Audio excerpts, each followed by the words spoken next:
Hey eco friends! I hope you're all staying safe and staying home if you can. Since we are in a global crisis right now, it's highly recommended that you cook your own food at home.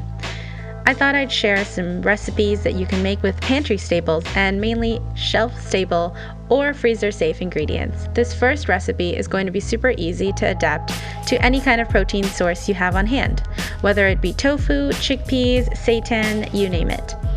So with all of that said, here comes the recipe.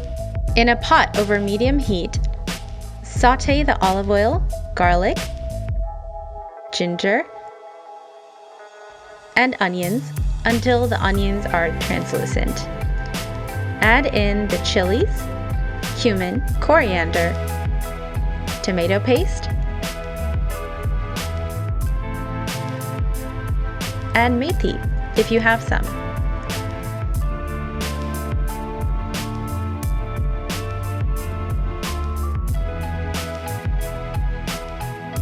Blend them up with around 1.5 cups of water until smooth.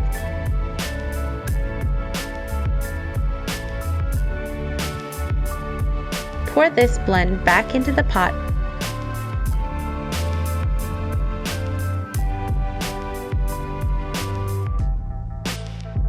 and cook until it comes to a rolling boil.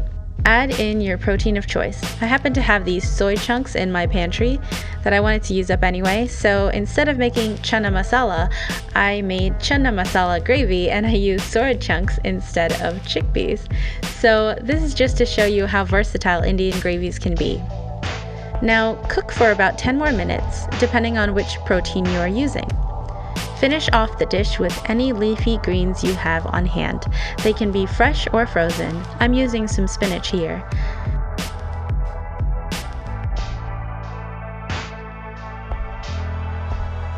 Cook until just wilted, about 2 minutes. Now plate this up with some rice, roti, or naan. If you do have it, you can garnish with cilantro and lemon to drizzle over for some freshness. There you have it, an easy recipe that you can make anytime you feel like. So stay home and stay safe, my friends. Thanks for watching. More videos like this one to come. Bye!